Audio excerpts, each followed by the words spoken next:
Hello students, हम लोग narration topic पढ़ रहे थे और उसमें जनरल रूल हम लोग डिस्कस कर चुके थे। स्पेशल रूल भी शुरू कर दिए थे जिसमें कि हम लोग असर्टिव सेंटेंस, इंट्रोगेटिव सेंटेंस और इंपरेटिव सेंटेंस पढ़े थे। नहीं, लेकिन इंपरेटिव में ही एक और पार्ट है। वह पार्ट क्या है कि कुछ इंपरेटिव सेंटेंसेज लेट से भी शुरू होते हैं। Let verb, LET, let. तो उसको हम लोग देखें कि वो किस तरह से बनता है। ठीक है, उसको डायरेक्ट से इनडायरेक्ट में किस तरह से हम लोग चेंज करते हैं उसको आज डिस्कस करेंगे। देखिए,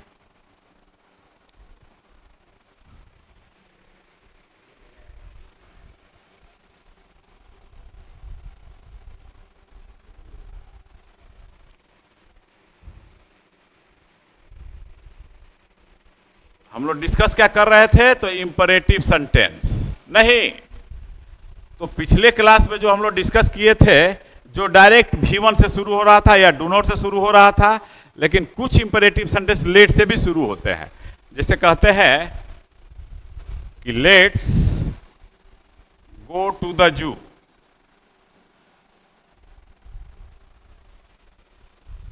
लेट द चिल्ड्रेन प्ले। इस तरह से। तो यहां ये लेट्स का मीनिंग क्या हुआ? Let us. इस लेट्स का मीनिंग क्या हुआ? Let us. नहीं, तो यह क्या मीनिंग देता है? तो यह क्या, जिसके मीनिंग पर डिपेंड करता है। तो आप लोग ध्यान दीजिएगा कि यह जो लेट से जो शुरू होता है वाक्य, तो उसमें एक प्रपोजल या यूं कह लीजिए कि सजेशन का मीनिंग निकलता है। नहीं, तो प्रपोजल यानी प्रस्ताव, सजेशन मतलब सुझाव। ये हो गया प्रस्ताव और यह हो गया सुझाव। ठीक है, तो जब लेट से कोई वाक्य शुरू होता है, यह भी क्या होता है? इंपरेटिव ही होता है। तो जिस वाक्य से प्रपोजल और सजेशन का मीनिंग निकले, तो उसको जब हम लोग डायरेक्ट से इनडायरेक्ट में बनाते हैं, तो ध्यान दीजिएगा कि क्या करना होता है।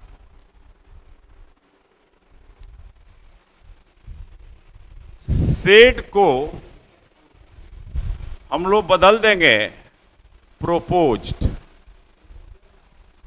या सजेस्टेड में, क्योंकि पास्ट टेंस में है यहां सेड, तो इसलिए प्रोपोज और सजेस्ट क्या हो जाएगा? सिंपल पास्ट में प्रोपोज और सजेस्टेड हो गया। और इसके बाद हम लोग क्या करते हैं कि कंजक्शन दैट का प्रयोग करते हैं। किसका करेंगे प्रयोग? कंजक्शन दैट का। जबकि इंपरेटिव जो V1 या डू नॉट से जो शुरू हो रहा था, जहाँ की ऑर्डर, रिक्वेस्ट, एडवाइस वगैरह का बोध हो रहा था, तो वहाँ हम लोग क्या लगाते थे? ऑर्डर लगाते थे, रिक्वेस्टेड लगाते थे, जैसा कि पिछले लेक्चर में बताया गया था। अगर आप नहीं देखे होंगे तो पहले उस वीडियो को आप लोग देख लेंगे। ठीक है, तो देखिए, तो यहाँ पर क्या करेंगे कि वहाँ पर टू और नॉट टू लगता था, कॉमा और इन्वर्टेड कॉमा हटा करके रिपोर्टेड के पहले हम लोग क्या लगाते थे?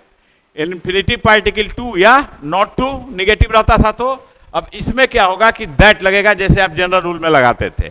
उसके बाद क्या करते हैं कि जो रिपोर्टेड स्पीच आपका होता है, जो डबल इन्वर्टेड कॉमा में होता है, इसको हम लोग तोड़ के लाते हैं कि subject plus suit plus V1 plus other words के स्ट्रक्चर पर लाते हैं, इस पैटर्न पर लाते हैं। और उसके बाद इसको हम लोग इनडायरेक्ट करते हैं, कॉमा इन्वर्टेड कॉमा हटा देते हैं। जैसे देखिए, ही सेड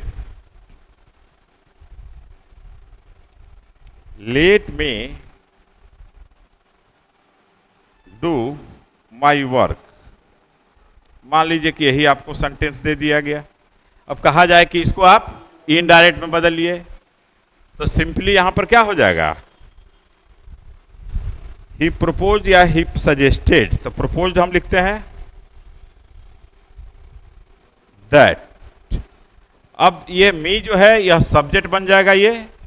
तो मी जब सब्जेक्ट बनेगा तो किसके अनुसार होगा? फर्स्ट पर्सन है तो ही के अनुसार यहां पर हो जाएगा ही। लेट के जगह कौन सा पैटर्न ला देंगे? Should plus V1। V1 यहां है, तो लेट की जगह क्या हो जाएगा? यहां पर शुड हो जाएगा।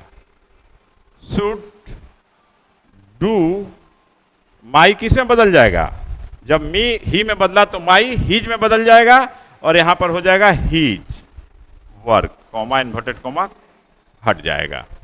यह इसका इनडायरेक्ट यह हो गया कि he propose that he should do his work. ठीक है।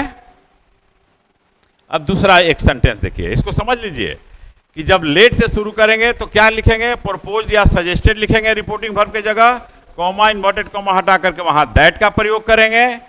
इसके बाद क्या करेंगे कि इस पैटर्न पर सब्जेक्ट को पहले लिखेंगे और लेट के जगह यहां पर शुड का प्रयोग होगा। इस लेट के जगह किसका होगा? यहां शुड आ जाएगा, उसके बाद यह V1, उसके बाद ये अदर वर्ड्स, इसको चेंज कर देंगे तो ये हो जाएगा इनडायरेक्ट। अब देखिए कि मान लीजिए कि आपको ऑब्जेक्ट रहेगा तब का कीजिएगा, सेड टू रहेगा तो क्या करेंगे? क्योंकि जब रिपोर्टिंग वर्ब का ऑब्जेक्ट रहेगा तो सेड के बाद क्या लगा हुआ रहेगा? टू प्रीपोजिशन लगा हुआ रहेगा, जैसा कि पहले बता चुके हैं। तो सेड टू रहेगा तो इसको हम लोग बदल देंगे, ध्यान दीजिएगा, प्रोपोज्ड इसके साथ टू लग जाएगा, यह टू इसके साथ लगेगा, या सजेस्टेड भी लिखिएगा तो इसके साथ भी टू का प्रयोग हो जाएगा। तो जब इसका ऑब्जेक्ट नहीं होगा, रिपोर्टिंग वर्ब का ऑब्जेक्ट नहीं होगा, तो सिर्फ प्रपोज या सजेस्टेड लिखेंगे। लेकिन यदि रिपोर्टिंग वर्ब का ऑब्जेक्ट दिया हुआ रहेगा तो हम लोग को प्रपोज टू या सजेस्टेड टू लिखना होगा। तो इस चीज को ध्यान दीजिएगा, नहीं तो होता क्या है कि जहां ऑब्जेक्ट नहीं रहता है वहां आप लोग टू लगा देते हैं, और जहां ऑब्जेक्ट रहता है वहां टू हटा देते हैं। तो इस तरह की गलती होनी नहीं चाहिए, क्योंकि आपके जो एग्जामिनेशन में जो ऑप्शन रहेगा वह आंसर में एक जगह टू के साथ भी रहेगा, एक जगह बिना टू का भी रहेगा। तो इस तरह से आपको उस पर ध्यान देना है कि रिपोर्टिंग, अगर वाक्य रिपोर्टेड स्पीच लेट से शुरू हो रहा है तो वैसी स्थिति में ध्यान देना है कि रिपोर्टिंग वर्ब का ऑब्जेक्ट दिया हुआ है कि नहीं। अब देखिए बाकी सब रूल वही लगेगा, बाकी जो अभी बतलाया है वही रूल लगेगा। जैसे कहते हैं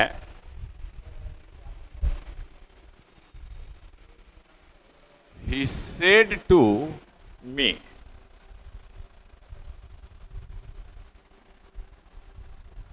let's play football। मान लीजिए कि यही सेंटेंस हुआ, ठीक है। तो इस लेट्स का मीनिंग क्या होता है? लेट अस होता है। तो यहां पर आपका जो इनडायरेक्ट बनेगा, तो इनडायरेक्ट अगर हम लिखते हैं तो यहां ही proposed to me, यहां पर टू साथ में आ जाएगा, यही ध्यान देना है। यहां कॉमा इन्वर्टेड कॉमा हट करके क्या हो जाएगा? दैट आ जाएगा। अब लेट्स है तो लेट्स है, इट मीन्स कि क्या है? ध्यान दीजिएगा, लेट अस है। तो यह फर्स्ट पर्सन का प्रोनाउन है लेकिन प्लूरल नंबर में है, क्योंकि वी का ऑब्जेक्टिव केस क्या होता है? अस होता है, और उसको हम लोग को सब्जेक्ट बनाना है। तो नॉमिनेटिव केस में लिखना है तो लेट अस, तो अस सेकेंड पर्सन या किसके अनुसार? इस सब्जेक्ट के अनुसार बदलेगा। किसके अनुसार बनेगा? इस सब्जेक्ट के अनुसार। लेकिन सब्जेक्ट यहां सिंगुलर है और यहां पर यह प्लूरल दिया हुआ है, तो यह ही का प्लूरल क्या होता है? तो दे होता है। तो यहां पर हम लोग को लिखना होगा दे। लेट के जगह शुड लगा देंगे, दे शुड प्ले फुटबॉल। ये इसका इनडायरेक्ट हो गया। तो जब भी आपको ऑप्शन मिले तो ये दो चीज पर ध्यान दीजिएगा कि जो वाक्य लेट से शुरू हो रहा है उसके लिए क्या करना है?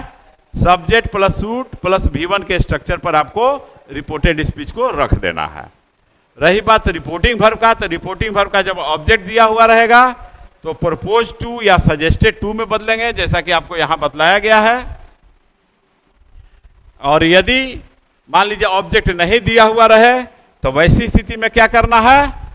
तो प्रपोज या सजेस्टेड में, क्योंकि जब रिपोर्टिंग वर्ब का ऑब्जेक्ट नहीं दिया हुआ रहेगा तो इसके साथ टू नहीं लगा हुआ रहेगा, तो इसको क्या करेंगे? प्रपोज या सजेस्टेड में बदलेंगे। तो इस चीज को आपको ध्यान रखना है। कहीं कहीं पर लेट का मीनिंग होता है अनुमति देना, तो वहां पर टू अलाउ का प्रयोग किया जाता है। जैसे देखो,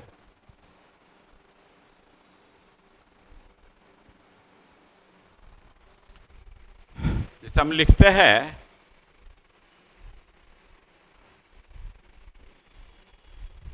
the principal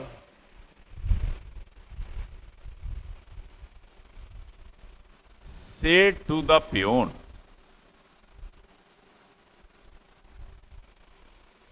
let the girl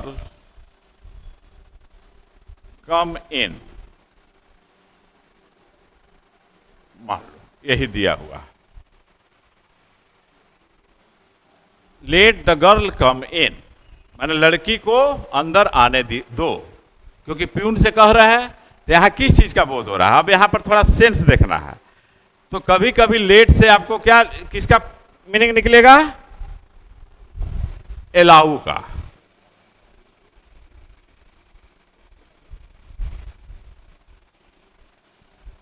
तो लेट के जगह हम लोग टू एलाऊ का प्रयोग करते हैं, 2 + V1। और यहां पर आपको जो लिखना है तो आपको ध्यान देना है कि रिक्वेस्ट का बोध हो रहा है कि ऑर्डर का बोध हो रहा है। जैसा सेंस रहेगा वैसा आपको वर्ब लगाना है। तो जैसे इस वाक्य से क्या, प्यून से प्रिंसिपल क्या करेगा? ऑर्डर देगा। तो यहां पर क्या हो जाएगा? ऑर्डर्ड हो जाएगा। ध्यान दीजिएगा बच्चों, क्योंकि लेट से जो वाक्य शुरू होता है वो भिन्न भिन्न तरीके से बनता है और वो सारा चीज डिपेंड करता है उसके रिपोर्टेड स्पीच के मीनिंग पर कि कैसा मीनिंग दे रहा है। तो यहां पर किस चीज का मीनिंग है? ऑर्डर्ड का। Ordered the peon. तो यहां पर लेट को क्या करेंगे? टू एलाउ में बदलेंगे। तो यहां हो जाएगा कॉमा, इन्वर्टेड कॉमा हट जाएगा, तो यहां हो जाएगा टू एलाउ द गर्ल। और ये जो कम है यहां भी इंफिनिटिव, टू कम इन। तो ध्यान देना है कि करना क्या है कि जब लेट से परमिशन का, ऑर्डर का बोध हो तो वहां पर टू एलाउ का प्रयोग करेंगे। और उसके बाद जो V1 था शुड के साथ, तो यहां पर 2 + V1 आ जाएगा, जैसा कि आप यहां देख रहे हैं। जैसे कि आप यहां क्या देख रहे हैं कि टू कम इन नहीं, टू कम इन, यानी हो जाएगा the principal order the peon to allow the girl to come in. तो इस तरह से आपको सेंस देखना है और सेंस के अनुसार आपको प्रयोग करना है वर्ब का। ठीक है?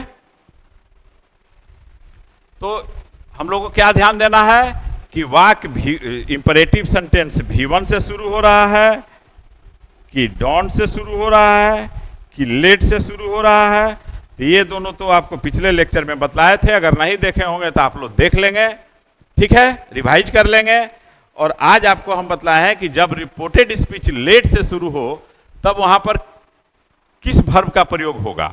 तो वहां पर पहला चीज कि लेट से जनरली जो मीनिंग निकलता है वह प्रपोजल या सजेशन का मीनिंग निकलता है। तो प्रपोज और सजेस्टेड का प्रयोग करेंगे। और किस तरह से करेंगे पहले बता चुके हैं कि रिपोर्टिंग वर्ब का ऑब्जेक्ट रहेगा तो प्रपोज टू, और नहीं तो सजेस्टेड टू का प्रयोग करेंगे। अगर रिपोर्टिंग वर्ब का ऑब्जेक्ट नहीं रहेगा तो सिंपली रिपोर्टिंग वर्ब को किस में बदलेंगे? प्रपोज्ड या सजेस्टेड में। उसके बाद क्या करेंगे कि that plus subject plus should, let को यहां पर शुड इस पैटर्न पर लाया जाता है, V1 + अदर वर्ड्स, यानी इस पैटर्न पर ला करके उसका इनडायरेक्ट बना देते हैं। तो यही हो गया उसका इनडायरेक्ट। दूसरी चीज आपको बतलाया गया कि लेट से कभी कभी अलाउ, परमिशन का मीनिंग निकलता है।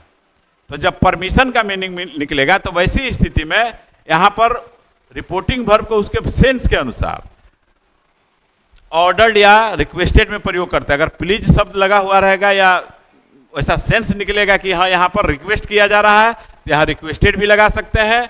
और जब ये लगाएंगे तो इसके बाद यहां पर क्या करेंगे? लेट के जगह क्या करेंगे? टू अलाउ का प्रयोग करेंगे। और उसके बाद जो यहां V1 है वह किस में बदल जाएगा? 2 + V1 में बदल जाएगा। तो इस चीज को ध्यान में रखते हुए आपको प्रैक्टिस करना है। अब आप स्वतंत्र हैं कि इंपरेटिव सेंटेंस पर आप मिसलेनियस प्रैक्टिस कर सकते हैं। ठीक है? यानी कि इंपरेटिव सेंटेंस, इंट्रोगेटिव सेंटेंस और असर्टिव सेंटेंस, आप तीनों पर प्रैक्टिस कीजिए। और उसके बाद देखिए कि जब आप एग्जाम का क्वेश्चन बनाएंगे तो एक भी गलत होने का चांसेज नहीं रहेगा। अगर नहीं प्रैक्टिस करेंगे, हिट एंड ट्रायल मेथड से चलेंगे तो उसमें अक्सर प्रॉब्लम आते रहेगा। तो टॉपिक वाइज प्रैक्टिस कीजिए और उसके बाद फिर हम इसके आगे बतलाएंगे। और अगला जो सेंटेंस होगा स्पेशल रूल का वह होगा ऑप्टेटिव सेंटेंस। तब तक के लिए इसको रिवाइज कीजिए, प्रैक्टिस कीजिए, I wish you all the best. That's all today. Thank you.